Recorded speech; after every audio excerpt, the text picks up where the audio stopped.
nanti kita akan menghadirkan saksi dan ahli-ahli. Rocky Gerung kita bawa kembali ke sini, Ugroseno kita bawa kembali ke sini untuk membuktikan bahwa masyarakat yang rentan untuk dikriminalisasi. Makanya kita minta pasal-pasal yang menersangkakan RRT itu dihapuskan terhadap 3 kelompok ini.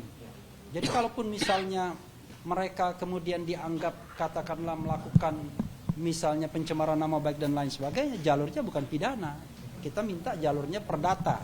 Walaupun kita tidak mintakan ke MK, tapi for the future berharapnya begitu. Seperti Presiden Prancis ketika dituding bahwa istrinya laki-laki, dia menggugat orang per orang yang menyatakannya secara perdata, bukan secara pidana. Karena kami sampaikan tadi, kawan-kawan semua, yang namanya defamation law atau hukum pencemaran nama baik, itu di negara-negara lain itu sudah banyak dihapuskan. Di Amerika Serikat mayoritas misalnya negara bagian sudah menghapuskan defamation law. Sehingga orang bisa bebas menyampaikan kritik. Kenapa? Dengan adanya hukum pencemaran nama baik, fitnah, kemudian ujaran kebencian dan lain sebagainya, memunculkan efek ketakutan hukum kita.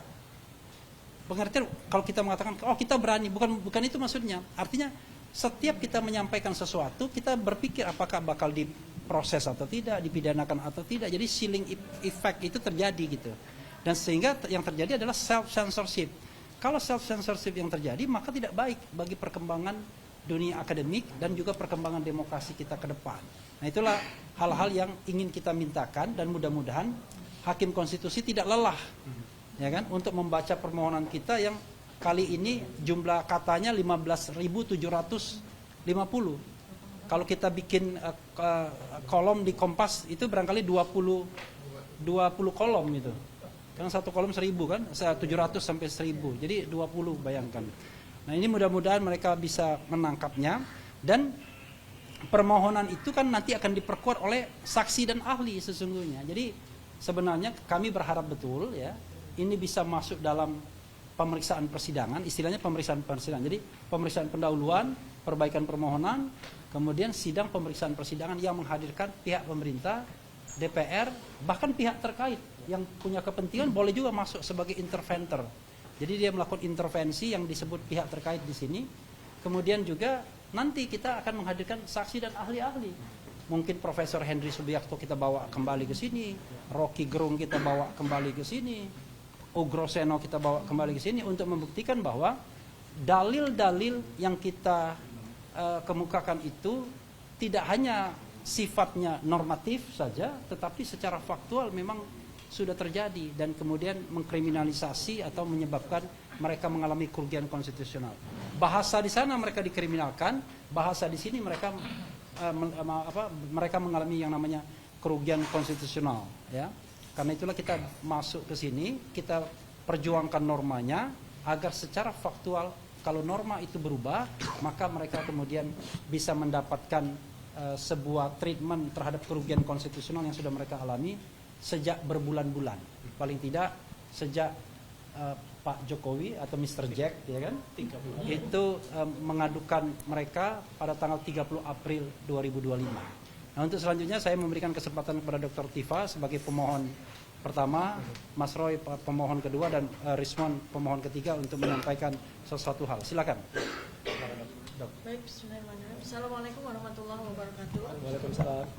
Ya, tadi kami bertiga para prinsipal, saya Dr. Tifa, Dr. Roy Suryo dan Dr. Rismon Sianipar beserta para penasihat hukum kami sudah mengikuti jalannya sidang yang kami ikuti ini kedua kali ya, ini ada sidang perbaikan. Saya ingin memberikan underline apa yang disampaikan oleh penasihat hukum kami tadi, Dr. Refli Harun ya, bahwa masyarakat itu memiliki semacam obor ya. Obor itu dibawa oleh para peneliti, para akademisi dan para aktivis. Ketiganya ini tidak hanya mendapatkan sebuah tugas tapi juga amanah yang sangat berat untuk memberikan pencerahan, untuk memberikan cahaya ilmu kepada masyarakat yang lain. Nah, apa yang terjadi andai kata para peneliti, para akademisi dan para aktivis seperti kami ini selalu ditakut-takuti dengan ancaman kriminalisasi ketika kami sebetulnya sejatinya sedang menggunakan hak sebagai warga negara, terutama dalam pasal 28 Undang-Undang Dasar 1945. Ini akan menimbulkan sebuah kebisuan akan menimbulkan sebuah rasa gentar, akan menimbulkan sebuah berhentinya kemajuan ilmu, pembangunan, dan seterusnya.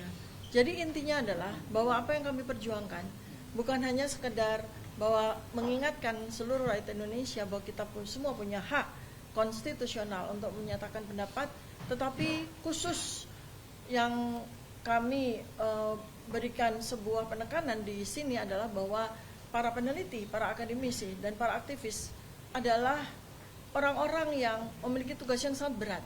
Oleh karena itu maka mereka harus dilindungi oleh undang-undang, bukan kemudian malah diperberat, bukan malah kemudian diancam dengan undang-undang yang seringkali disalahgunakan oleh para penguasa dengan abuse of power-nya. Demikian yang bisa saya sampaikan. Selanjutnya prinsipal yang lain akan sampaikan. Mas Roy? Ya. Mas Roy? Ya, Mas Roy saya ini pegang ini. Baik, terima kasih. Jadi sebagaimana tadi yang sudah disampaikan oleh Ketua Tim Hukum kami, ya Dr. Refli Harun, tadi cukup panjang karena ada 92 paragraf yang tadi disampaikan. Untung Dari 46 sebelumnya. iya dari 46, untung tidak dibacakan satu persatu tadi. Kalau dibacakan makin panjang lagi. Tapi intinya itu adalah memperinci apa yang ada pada detail undang-undang atau aturan yang kita koreksi, termasuk kita menghilangkan satu tadi ya yang di pasal 32 ayat 2 di Undang-Undang ITE yang itu tidak disangkakan kepada kami ya. Tapi sekali lagi saya menandaskan apa yang disampaikan oleh Dr. Tifa dan nanti akan disampaikan oleh Dr. Respon bahwa ini insya Allah bermanfaat untuk seluruh masyarakat yang memang terwakili ke dalam tiga jenis pemohonan tadi ya. Jadi artinya kepada aktivis, akademisi, peneliti, dan aktivis. Jadi insya Allah Majelis Hakim Konstitusi akan bisa mempertimbangkan dengan baik ya, karena kami ada 10 petitum tadi yang dibacakan dan semoga tidak yang terakhir ya. Kalau yang terakhir itu kan andai kata tidak diterima memilih dengan sebaik-baiknya, tapi moga-moga yang nomor 1, petitum nomor 1 itu yang dilaksanakan, artinya menerima dengan seutuhnya, karena ini semua akan bermanfaat untuk kita semuanya. Saya kira tambahan saya itu, Mas Refli. Mungkin respon lanjutnya. Sini. Terima kasih. Oke.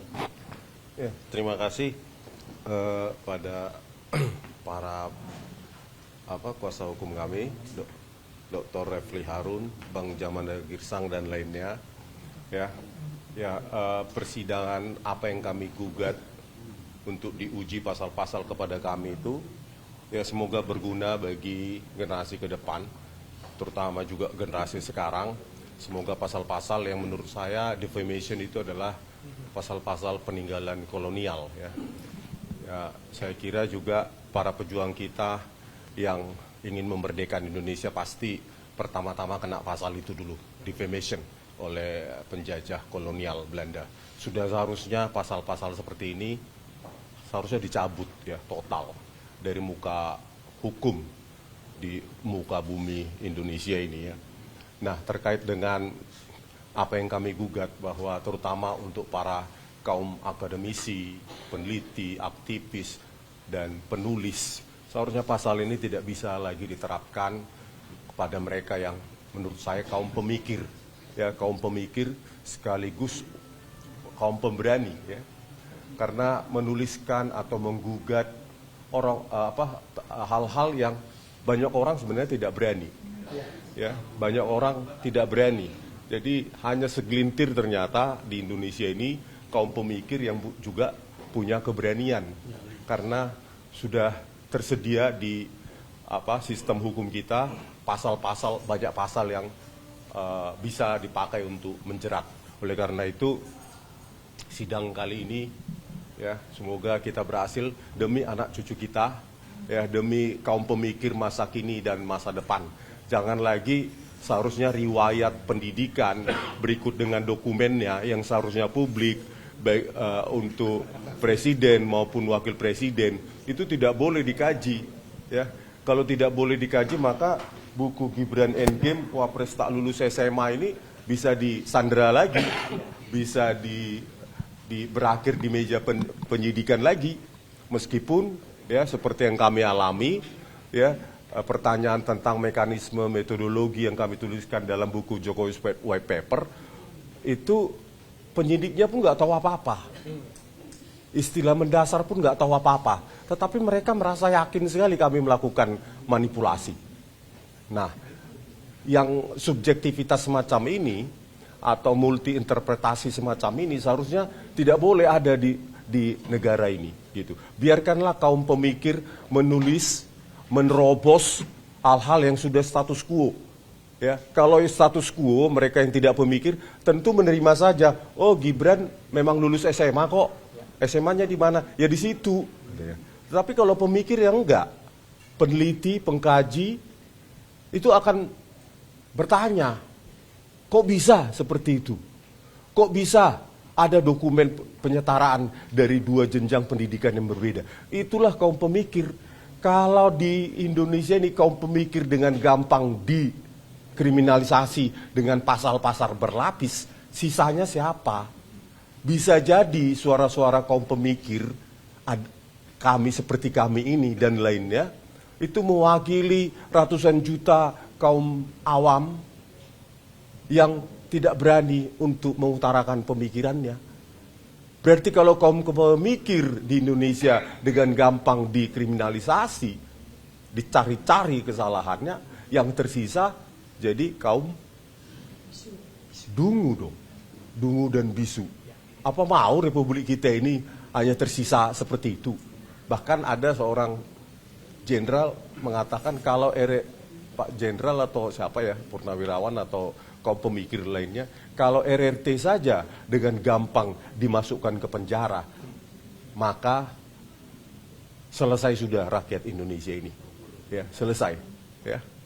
Maka tidak akan ada lagi yang berani mengkritik penguasa di Republik ini. Bayangkan, kami itu didukung oleh para PH yang 7x24 jam bekerja loh. Ya, dan kami tidak dibayar, bahkan seringnya saya malah dibayarin di kantin. Ya. Bayangkan, inilah mereka inilah sebenarnya pejuang-pejuang masa kini, bukan kami RRT. Ya, RRT itu didukung oleh banyak PH yang saya pun tidak tahu draft ini selesai karena saya tidak paham juga. Dan selesai. Para PH inilah yang akan membentuk masa depan Indonesia. Amin. Untuk yang lebih baik. Terima kasih. Oke. Ya, Ramdan. PH itu bukan tingkat keasaman ya, penasihat hukum. Ya, kalau nah, salah satunya di perdata itu adalah kuasa hukum ya.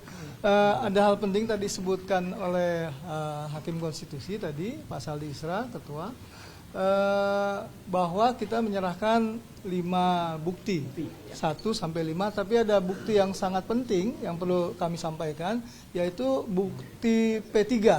Itu berupa buku langsung, ini bukunya, Jokowi White Paper.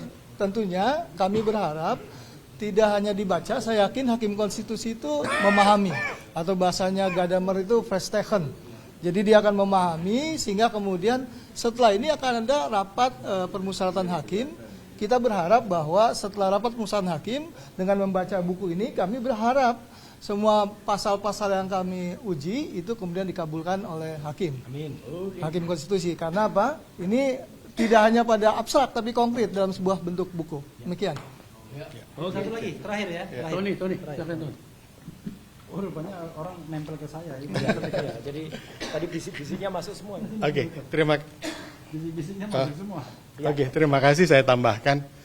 Jadi kalau klien kami ini RRT dianggap bersalah, tolong tunjukkan salahnya di mana.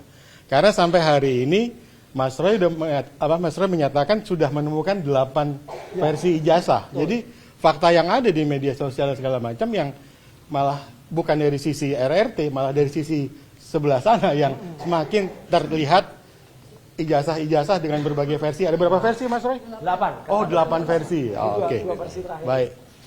Dan juga bagaimana terakhir Kapolda menyatakan ada editing dan yang melakukan editing itu siapa? Betul. Nah, oke. Sekian dari saya. Terima kasih. Jadi buku ini, ya. buku ini bukan for film ya. Jadi ini ya, buku yang bagus. Jadi buku yang simsalabim. Ada. Jadi kawan-kawan semua ya, kawan-kawan semua nanti kita akan update. Ya, ada 2 event penting yang sebenarnya perlu diikuti. Pertama, besok itu ada pemberian keterangan ahli oleh Dr. Tifa dan Dr. Bonatua Silalahi Ya. di Pengadilan Negeri Surakarta dalam konteks citizen lawsuit. Harusnya kita keep on eye terhadap kasus itu karena ini membuktikan apakah ijazah itu bisa palsu atau tidak di situ sebenarnya. Nah, yang kedua, kita mengundang nanti kawan-kawan media ya, tanggal 26 Februari pukul 16. Pukul 16 kita nanti akan memberikan update terhadap perkembangan yang ada dan juga ada kejutan. Nanti kejutan yang bisa dikatakan ya. Tapi update terhadap bukan terhadap tuyul ya. Update-nya itu adalah terhadap temuan-temuan terbaru setelah ijazah itu diberikan kepada pemohon informasi publik. Termasuk ini nanti update-nya. Nanti kecurigaannya apa dan lain sebagainya akan kita ungkap di sana. Laporan CLS juga. Laporan CLS oleh-oleh juga. dari Solo nanti. Ya. Oleh-oleh dari Solo juga akan kita berikan. Dan kemudian juga tadi yang kejutan yang barangkali belum kita sampaikan. Begitu saja kawan-kawan semua. Mudah-mudahan bermanfaat bagi kita semua. Selamat menunaikan ibadah puasa walaupun sudah hari ke-5 dan 6. Dan alhamdulillah bulan ini puasa puasanya hanya 10 hari. 10 hari. 20 harinya bulan depan. Wabillahi taufiq wal hidayah. Wassalamualaikum warahmatullahi wabarakatuh.